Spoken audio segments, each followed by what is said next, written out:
Hi, I'm Sean Chandler, and this is my sister. Hi, I'm Tisha Messing. And we are here to talk about our 5 favorite episodes of Star Trek, the original series. So we grew up watching Star Trek. That's kind of all my memories go back watching Star Trek. One of my early childhood memories, or fondest family memories of watching a movie together is watching Star Trek 4 in our living room and getting freaked out by the probe running out of the room. When all throughout grade school, we went to Star Trek conventions. We went in costume. You're still in costume. So that's our upbringing. This is my 12-year-old son's shirt, and it's a little weird that his shirt fits me and is not way too small. It's really weird. We're getting older. We are getting older. I know, and our kids are my kids are turning into giant creatures. Indeed, oldest is still only 5. And so with all that said, we've been talking about Star Trek Discovery, and so now we want to talk about the Trek that we've been growing up with. Next week, I believe we'll talk about Star Trek The Next Generation in our favorite episodes. That'll but this be harder. week, yes, it will. There's but a lot this week, more. We are talking about Star Trek, the original series. So before we go into our thoughts on it, our runners-up, all that fun stuff, tell us your list of your favorite episodes, and whether it's 3, whether it's 10, you can tell us however many you want. Give us your kind of thoughts and feedback. We'll get some discussion, and especially with Star Trek, there's some interesting ones in there of different directions you can go with that series as to what you like about it. So let us know down below. Now we're going to throw it over to you. You've got a ton of runners up, so give us a few. So I forgot that Sean said only 5, and so I just went through and I opened up my Star Trek page and I just paged through. I was like, oh, that looks good. That looks good. And then I had a list of 12. So my first 3 runners up are Balance of Terror from the first season. It's kind of like a submarine feel to it of we're trying to find the ship, and that's when we get the big reveal of, oh my goodness, Romulans look like Vulcans. and Spock's dad is a Romulan, only not, just happens to be the same actor. So that's my first one. It's a good one? Yeah, it's a good one. Space Seed. I really like that. I know I didn't put it on my top 5. I really like that one, but I also had a really long list that I really liked. It's true. And so I had to cut it. We can talk about it in a little bit. It might be on someone's list. And then for the sheer randomness, Spectre of the Gun, because I don't know why. It's not necessarily a good episode, but for some reason I liked it as a kid, and it stuck in my head, and it's probably why it is that I find the whole Tombstone OK Corral thing so fascinating, and why I made my mom drive out of the way when we went to California a few years ago for a friend's wedding.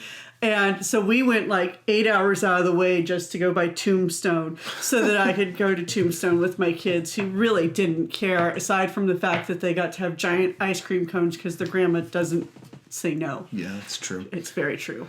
So, yeah, so that's why I have Spectre of the Gun on there. So that's my first 3 of my runners-up. All right. So with that said, we'll start in.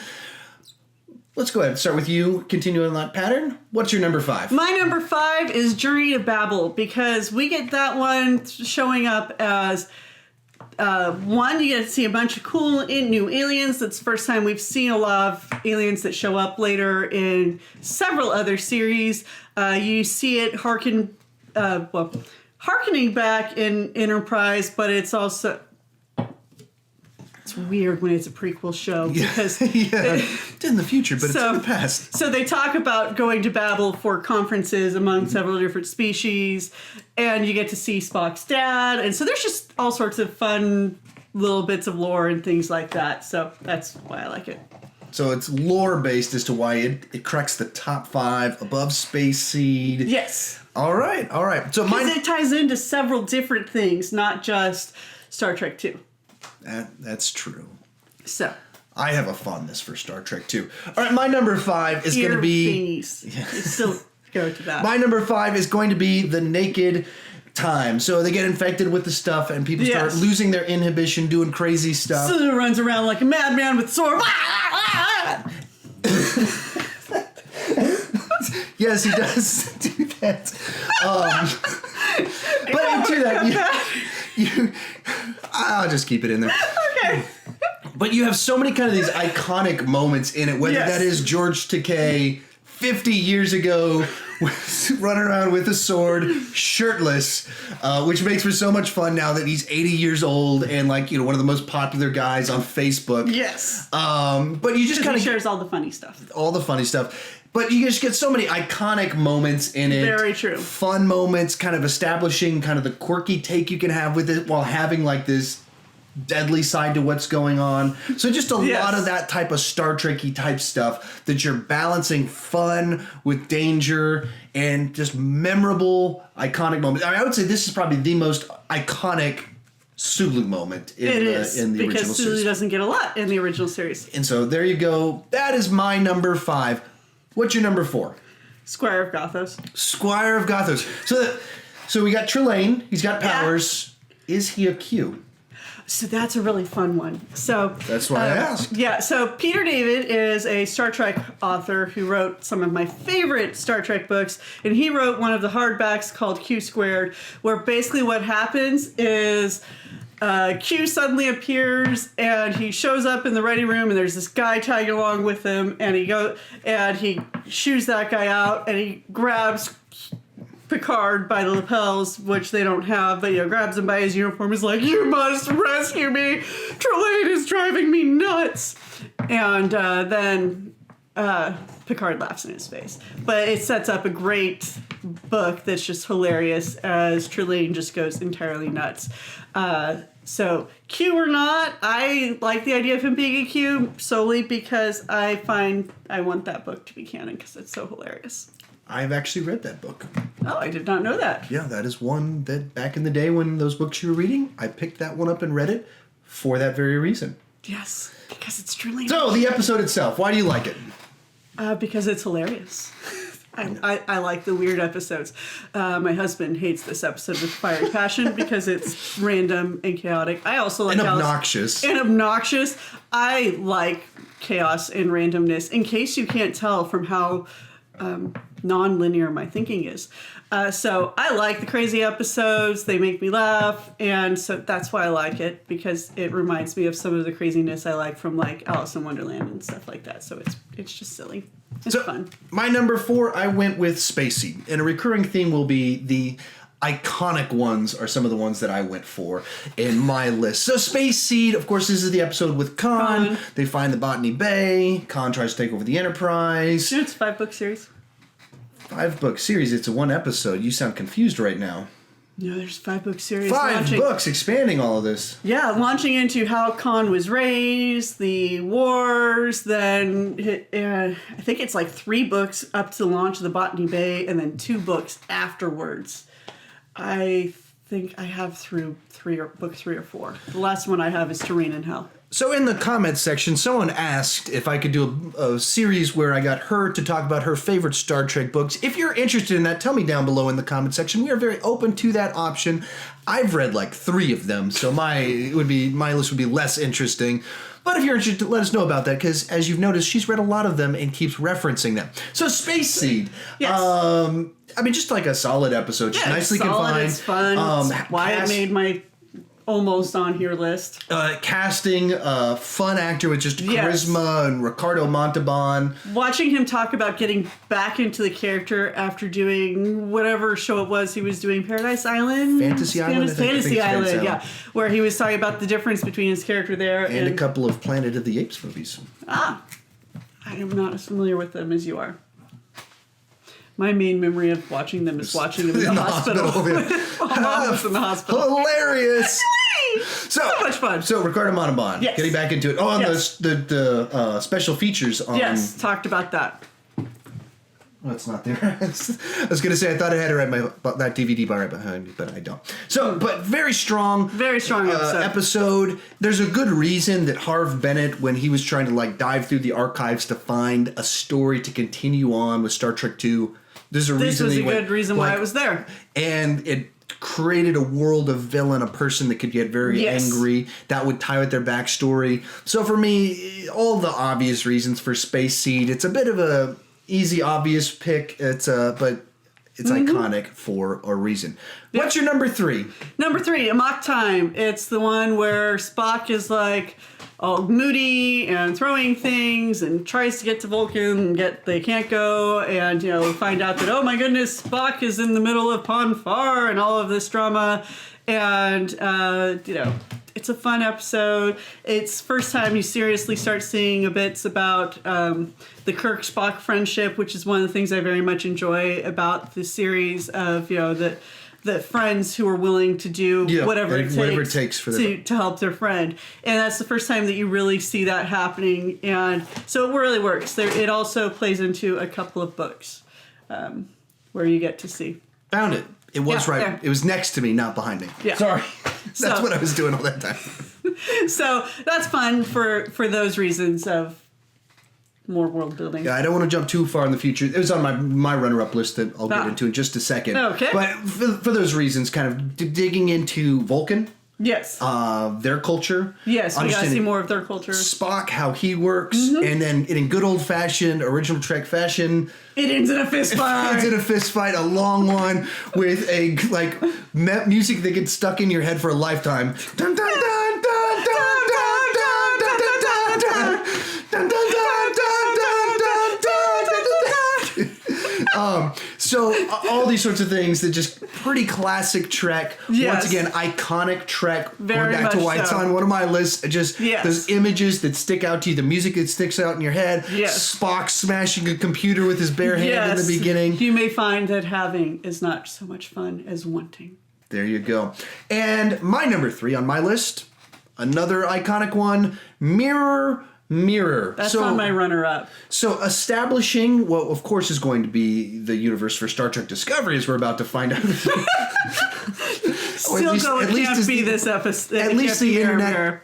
At least the internet is speculating as to that. But so, Mirror, just an interesting take of this iconic, what if you've had this evil version of it. So many Deep Space Nine episodes that are so much fun. And just this sort of idea of that if you're going to build the idea of Star Trek and the Federation around, we've progressed beyond certain pettiness. We've evolved, and so that we solve our problems specific way. We've moved away from barbarism, backstabbing, that sort of thing. And so then when you do Mirror, it has a certain level of depth to it that you might not catch on the first immediately, because it's far more barbaric than we are right now. It's devolved. So. And so then it's this idea of what if you veered in two different directions. If you see the Mirror episode has about 7 sequel episodes. They have about 1 a season in Deep Space Nine. There was a joke that every episode they killed a Ferengi, and they pretty much do. And those are super awesome and a lot of fun.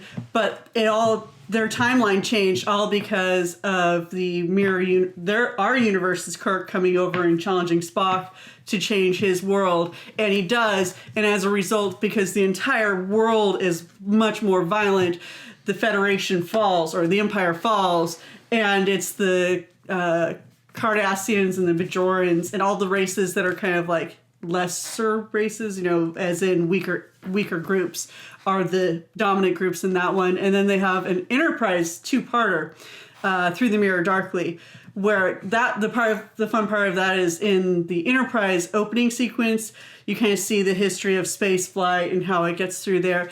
But in the Mirror episodes, it's all a war.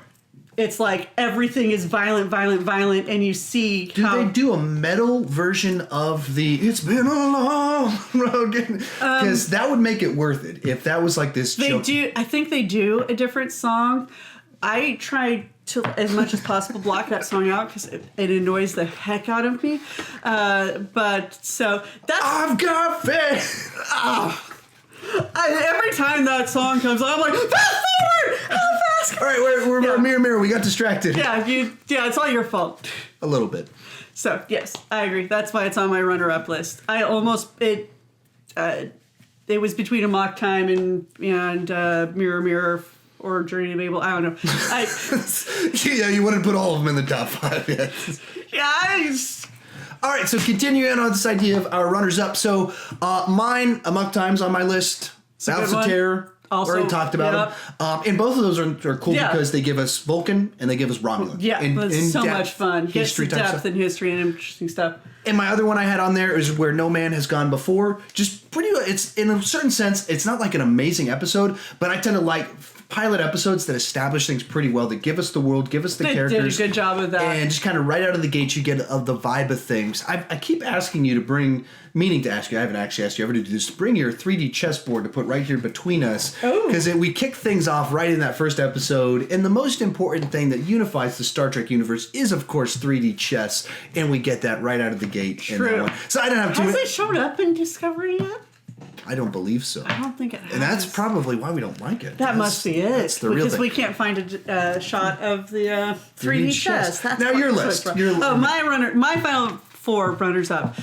So as I mentioned, Mirror Mirror was on there because of all the Deep Space Nine episodes, which is on the list of episodes that my kids have watched most of Deep Space Nine, but I did not let them watch the Mirror Mirror episodes because it is much more sexual and much more violent. So I'm a because the funny androids, and it cracks me up every single time watching Kirk sit there and logic a computer to death. That just is funny to watch.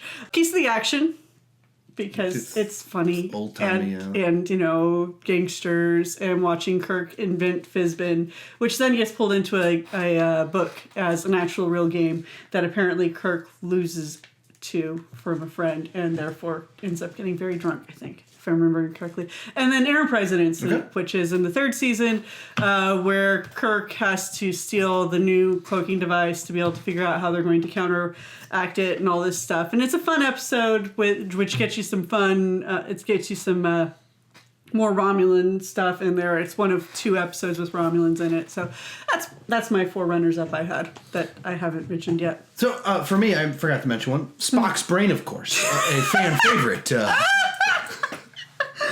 So what's funny is everyone talks about that as being the worst one, and having gone through the list, there are worse ones. Oh yeah, it's the one that's easier to summarize why it's bad because the idea is Spock, remote control Spock. And I think he actually even makes noise as he walks. Yes. Yeah. So it's so. But yeah, easy I mean, to there make are worse episodes that are equally like ridiculous in some of the concept, but because of that.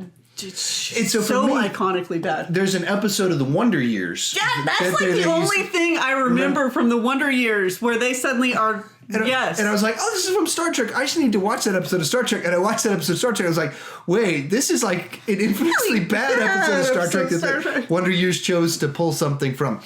All right. Our top 2. And I think we mentioned that they line up. So what is your number 2? Trouble with Tribbles. That's my number 2. So this will be. And it's in Deep Space Nine.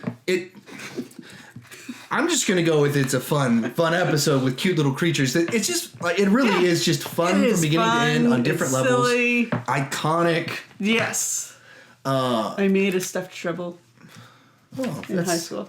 Yeah. Very nice. Mm-hmm. Did you bring it? No, I did not. I don't have it anymore, probably. It's very sad. Yeah. But yeah, just whether that's kind of finding a way to use the Klingons and understanding the relationship that's not just like, a war-based setting for them where they're eating humans, but understanding the kind of the tension between humans, Klingons, in a setting that's not it's a fun confrontational. Yes. And we get the whole and we get Trials and Tribulations from it, which is the Deep Space Nine episode. And that one's just fun because you have the Deep Space Nine crew in there in the background. And it's just fun. I like it so much.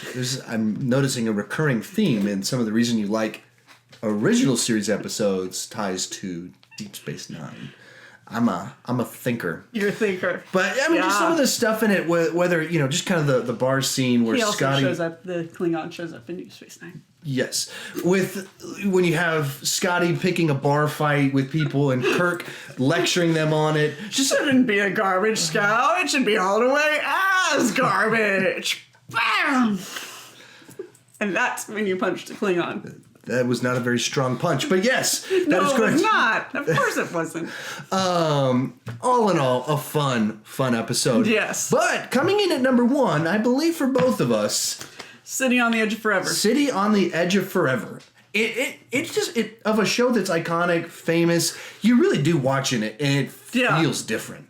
Yeah, it is one of the most iconic episodes of the entire series. I think it is universally acclaimed as the best episode of the original series in almost every list I've ever seen. That's brought up. That it was shown at a youth retreat that we went to. It was. But, yes.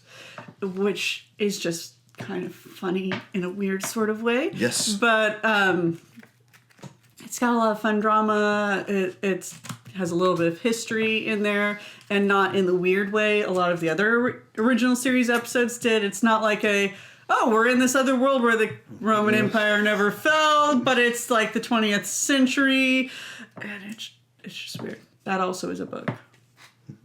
These are not a particularly good book. But you tied us things that are pretty frequent in Star Trek-y type tropes of time travel. Kirk, preachy we people. have an entire filing cabinet on him. Yes. Of also sorts of people with Roddenberry's type ideology, but then even in that, putting that idea out there that even because someone has great ideas doesn't mean that they're the right idea is the right thing to happen, because peace is a great thing, but sometimes peace is not the right thing. And so sometimes you do need to stand up and say, no, this is wrong, and I'm going to fight you. And so it illustrated that point very well, especially coming from Roddenberry, who in later episodes is more like, we're just going to talk our way out of that. That's kind of at the core of Star Trek. Competing actual ideologies, true ethical dilemmas, which is to say, we want a good thing and there's a bad thing that goes along with each of these options. That's a true drama, true ideas that it's interesting to see explored through storytelling.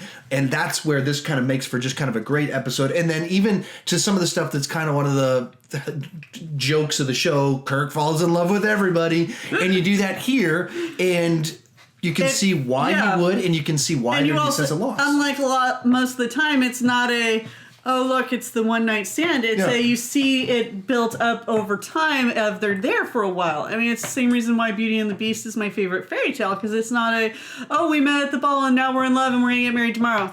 It's a love story that happens over time, which is more interesting. So if you watch that cartoon, it kind of feels like it's like 2 weeks. It's pretty short. Yeah, but it's not. Feels like 2 weeks. Okay. Because of anyway, we're on a rabbit trail. We'll talk about Beauty and the Beast in another video in the future. That's another thing. Any final thoughts on Star Trek favorite episodes or City on the Edge of Forever?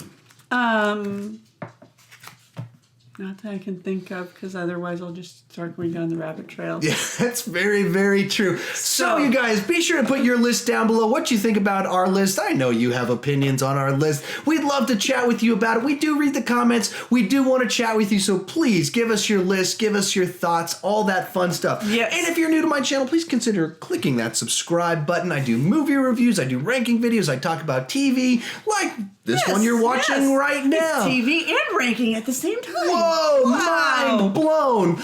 But the key thing is, I don't want to just talk about Star Trek. I want to talk about Star Trek with you. So please join me in the comment section. Let's have a lively, respectful conversation all about Trek. This one's not about Discovery, so we don't have to worry as much about that. Maybe this one will be friendlier because we're not talking about that very divisive show, Discovery. And as always, thank you so much for watching, and join us this weekend as we talk about more Discovery.